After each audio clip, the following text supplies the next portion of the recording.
Good evening there, everybody. What is happening? Hopefully, you all are having a wonderful day today. So, when it comes down to it, I thought, of course, that I would give my fight review of the two main events, the co main event and the main event, of course, on that of the Misfits boxing matches, I believe. Of course, the main event being between that of Tommy Fury, Tyson Fury's brother, and of course, between that of very big, popular YouTuber Mr. KSI. And of course the co-main event between that of Logan Paul and Dillon Danis. I'm gonna kind of talk about both of those fights. There is, by the way, going to be no fight footage within this video. I might also split this up into two parts because there was there was kind of another picture actually that I wanted to show that I just thought was very particularly interesting because of course a lot of people are going to claim that this fight was a quote unquote robbery because it was a competitive fight, a little bit more competitive than what I probably would have predicted it. I'm not really super surprised that KSI won a couple rounds. Excuse me, in my view, but I'm a little bit surprised at how limited Tommy Fury did look in this fight, just in my personal view. But we're gonna talk about that as the fight goes along or as the video goes along. Anyways, for those of you, of course, that did not end up hearing about that of the main result, Tommy Fury was able to stay undefeated as a professional boxer, and he was able to defeat that of KSI. I believe by that a majority decision. I think that one of the judges had it 57-57, which is a very odd scorecard because, I mean, I guess the way that he would have had that is that if KSI, if he had Tommy Fury winning the second round when that point deduction happened, I guess that's the way that he could have had it. But the other two judges, I believe, scored at 57-56 for Tommy Fury. And of course, a lot of people said that the fight was a quote unquote robbery. In my view, was it a robbery? No, it wasn't. It went to the right guy. I do also think that Tommy Fury had just pulled out the fight. I thought that the first round clearly went to KSI, and I think that he surprised Tommy Fury by how fast he was, and also with a little bit of his power and kind of how nimble he was. KSI is not a guy that is the most technical boxer in the world, and of course he's not supposed to be. He's a YouTuber that that kind of recently got into it. But KSI and Jake Paul, for example, when you talk about those two guys especially, they do have a little bit of talent for the sport, no doubt about it. They do have a little bit of talent. They both are very good athletes. They're not the worst in terms of the speed. They do have certain skills for that of boxing. Now, are they going to beat any major professional boxers? Are they going to beat any champions or pound for pound fighters in terms of that of the boxing circuit? No, they're never going to do that. At least it's very highly, highly, highly, highly, highly unlikely. But at the end of the day, it's still going to be a great entertaining card. Usually, whenever you see them on a boxing card, I believe that this fight actually was 6 rounds, and I believe that the Jake Paul fight between himself and Tommy Fury, I thought that that fight was 8 rounds. But if I'm wrong about that, someone correct me. Of course, I thought that Tommy Fury won the Jake Paul fight. I'm pretty sure about 5 rounds to 3, if not 6 rounds to 2, or however long that fight was. Maybe it was 6 rounds. I can't necessarily remember. I had KSI win in the first 2 rounds in this fight. The point deduction, of course, gave KSI a 10-8 round in the second round. And then in the third, fourth, fifth, and sixth round, I all gave them to Tommy Fury. I thought that he threw more. I thought that he landed more. I thought that clearly he had the better ring generalship. And I just thought that he implemented his game plan better. And I know that KSI, after the fights, he claimed that it was a robbery and that, Tommy Fury, he didn't land any punches and all this other stuff. But at the end of the day, it really was KSI that within those final 4 rounds, he just wasn't landing a whole lot. And I understand that, a lot of people, they love to claim robbery, especially when it didn't go their way or they wanted to see a certain guy get beat. That's pretty much the regular thing that casual fans do. But once again, that's not really the definition of a real robbery. A lot of people don't really know what a real robbery is. What a real robbery is a fight that could not possibly go either way. So when we talk about real robberies, we're talking about Tyson Fury versus Deontay Wilder the first go around, where in my view Tyson Fury clearly should have won that Deontay Wilder fight the first go around, even with Deontay Wilder getting the 2 knockdowns. Or we're talking about Pernell Sweet Pea Whitaker versus that of Julio Cesar Chavez Sr., where it was scored a draw, but there's no way in hell that that fight should have been scored a draw. Or we're talking about Manny Pacquiao versus Timothy Bradley, where Timothy got one of the worst robberies of the 2010s over that of Manny Pacquiao. Or we're talking about Sonny Lara versus Paul Williams.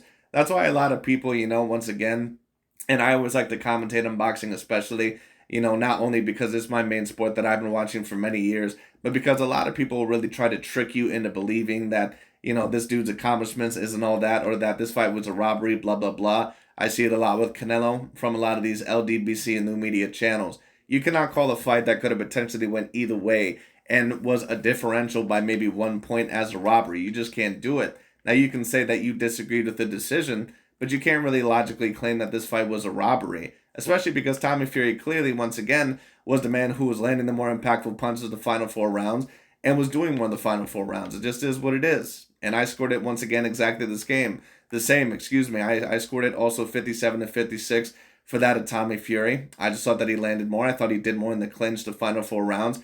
I thought he landed the harder and more impactful punches.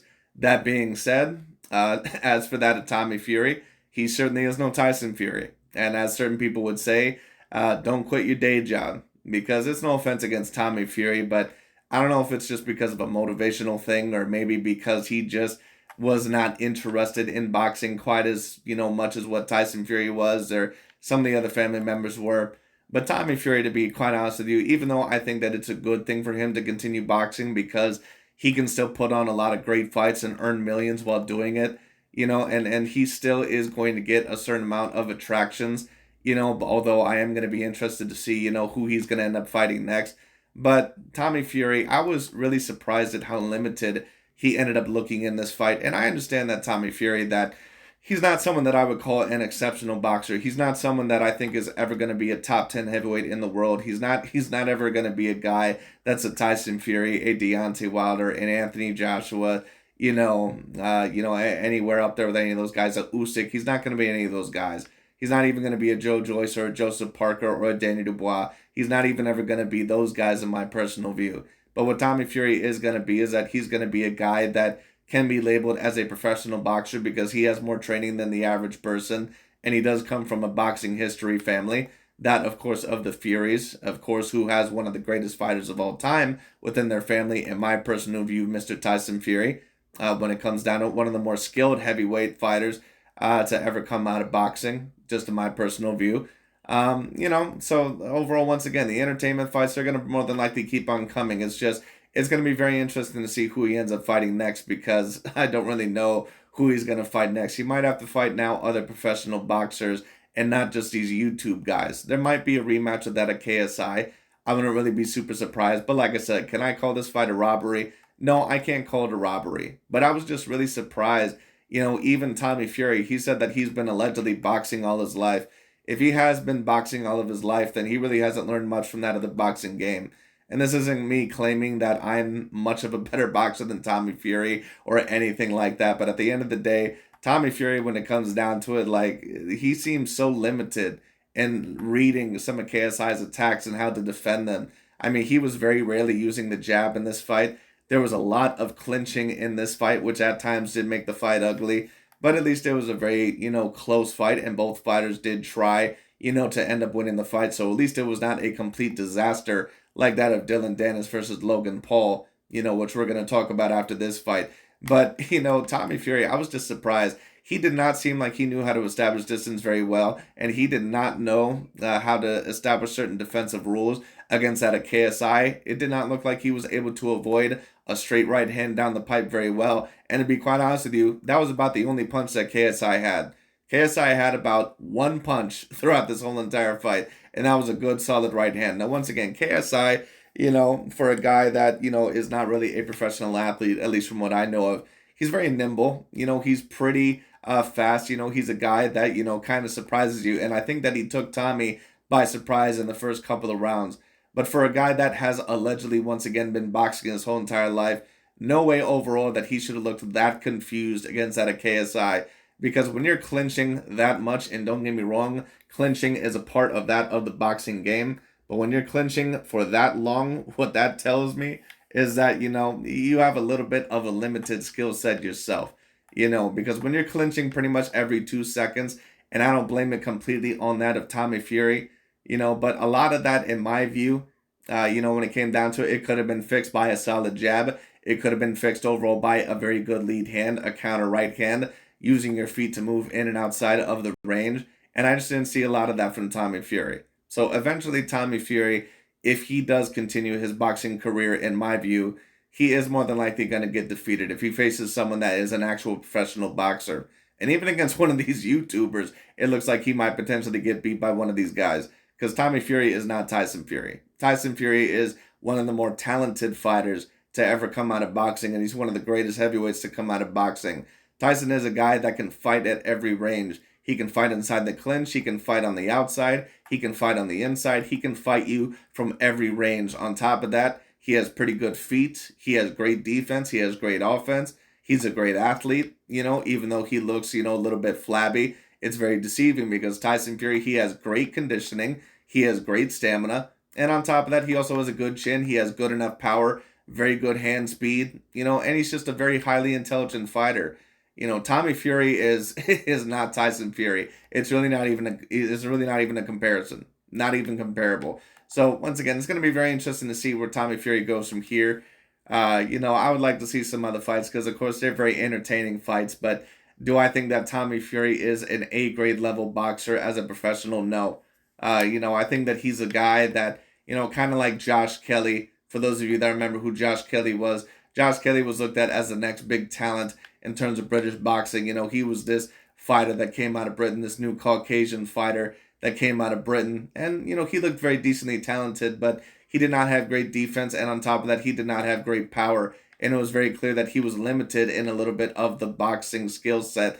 So even though he's been recovering a little bit, it's very clear that Josh Kelly, that when he fights a real term boxer or a real, boxer that is coming in there to fight him and actually knows somewhat what he's doing, that he's not going to win that fight.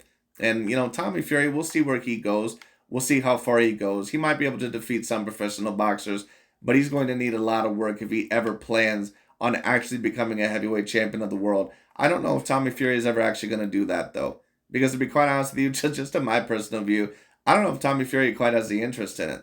I think that he's interested in getting some of these big money fights and kind of putting on spectacles. He doesn't come across to me as a guy that's super interested in becoming the heavyweight champion of the world. But maybe I'm wrong about that. Maybe I'm wrong. I would have to see. But anyways, this was just a very interesting fight. It was somewhat competitive, of course. I thought KSI won the first 2 rounds, and then every round after that I gave to Tommy Fury. But it was just very particularly interesting. As for the next fights for these guys, I'm not really sure who Tommy Fury could fight. Maybe a rematch with KSI or maybe a rematch with that of Jake Paul. One of the two. I would favor Tommy Fury in both of those fights, just in my personal view. Or maybe it's time for Jake Paul versus KSI, and maybe the winner of that fight can get the Tommy Fury fight. I think that that's a fight that a lot of people would really love to see, is Jake Paul versus that of KSI. And that's a fight that could really go either way. I would love to see that fight personally. It would be very particularly interesting. But anyways, as for Tommy Fury, I don't know where he's going to go from here. But it is going to be interesting once again to see, if he's going to have any improvements or just who he's going to fight next. Because once again, Tommy Fury, for a guy that's allegedly been training for his whole entire life, he looked very limited in this fight. Just my personal view. Now, heading on to that of the Logan Paul versus Dillon Danis fight, because that really is the fight that really stunk up the joint. If you're a promoter, you don't really mind the KSI versus Tommy Fury fight because it was at least somewhat competitive, and you know that you can make future money off that later on. Now, to be fair, it was not always the most entertaining fight. There was a lot of clinching in this fight from both sides. So once again, that probably did not do the best for the event. But the fact that the co-main event was really so terrible when it came down to it, Logan Paul basically was pretty much throwing, and Dillon Danis was rarely throwing anything. I mean, he really didn't even throw a single punch in the first round. The second round, he threw a few, I think, and then the third round, I think he started to get a little bit more active. But basically, Dillon Danis, you can tell that he really wasn't there to win the fight. He was pretty much there to cause a stir. He pretty much was there to be a jackass. He pretty much was there to cause as much chaos as what he possibly could, and it looked like he was trying to get disqualified, possibly to not get knocked out or possibly just to try and piss, Logan Paul off for trying to stir up the pot. And then, of course, later on, he tried to take him down, and then he tried to get him into a guillotine, which is a very bad look. And understandably, Dillon Danis is a very controversial figure. For those of you that have been a part of the MMA community, he was the guy in Conor McGregor's corner that was calling Khabib Nurmagomedov a Muslim rat. in his corner when that fight ended up happening. Dillon Danis has been a known guy that has been a controversial figure for a very long time now. But even if you're playing the heel, even if you're playing kind of a villainous role, you can still get great numbers, but you're going to have some sort of attraction. You're going to have to really show up the fight. You're going to have to really show up the fight or have some sort of source of entertainment. Like when you take a look at Colby Covington, for example, or Chael Sonnen or Conor McGregor or some of the other heels in terms of that of the UFC, they may talk a lot of shit and, they may have a certain amount of people against them. But one thing you know about all those guys is that they're at least going to come to fight, or that they're at least going to come, and try to really, really fight and win the fight and try to put on a spectacle. Dillon Danis really went out like a sore loser in this fight. He really went out overall like a dirtbag in this fight because not only did he really not try throughout the majority of the fight, but he basically, was trying to get himself disqualified and was trying to get Logan Paul, in that of a guillotine, and then he was trying to get him in that, of of a takedown. Like, dude, are you fucking kidding me? And I don't think that was the smartest thing on Dillon Danis' part, because he already does not have that big of a following for an MMA fighter. And now that you pretty much ruined your opportunity here, because a lot of people can complain about, the Jake Paul and Logan Paul and the KSI and, the Tommy Fury fights all they want to. But a lot of people are always going to buy these cards because they realize that, there's a potentiality of a YouTuber beating a professional boxer, and that there's someone on an even keel because Tommy Fury is not the greatest professional boxer to ever be, in the boxing ring. So there's always going to be entertainment value there. But Dillon Danis, he just pretty much ruined any possible opportunity because what promoter is really going to want to get him back in the ring? You can cause any type of a stir that you want to, but unless it's a Brazilian Jiu-Jitsu matchup or unless it's possibly an MMA fight, I don't see any other promoter hiring you, especially once again for another boxing match. I mean, it really was one of the worst boxing matches that I had ever seen. And don't get me wrong, I'm not even just talking about in terms of skill. Of course, everyone on this card, they're not going to be the most skilled boxers that we've ever seen. That was to be expected. But on this card, when I take a look at skill, I'm expecting that from Canelo Alvarez. I'm expecting that from Tyson Fury, Alexander Usyk, Terrence Crawford, Errol Spence Jr., Devin Haney. Like, I'm expecting it from the top 10 pound-per-pound fighters. That's who I'm expecting it from. Naoya Inoue. Those are the fighters that I'm expecting it from. When I want to just see pure entertainment, I'm going to watch, these fights, because that's pretty much all these fights are. And Dillon Danis couldn't even play that role right. Dillon Danis, not only did he fail in terms of bringing entertainment, but he caused even more controversy, and I think that he's going to regret that a little bit later on down the line because he didn't cause any controversy that would make people want to see him again.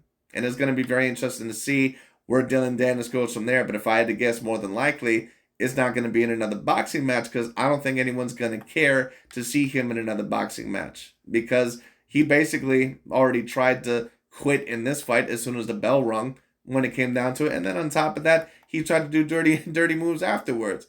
So, once again, you have to actually show up to fight. Otherwise, there's just nothing on the line, So once again, that really was the fight that really ruined a lot of this card. But, it is what it is. But as for the KSI Tommy Fury fight, it was an interesting fight. Of course, it wasn't the prettiest of fights, but it's not really what I expected. Was it the most entertaining of fights? No, it wasn't.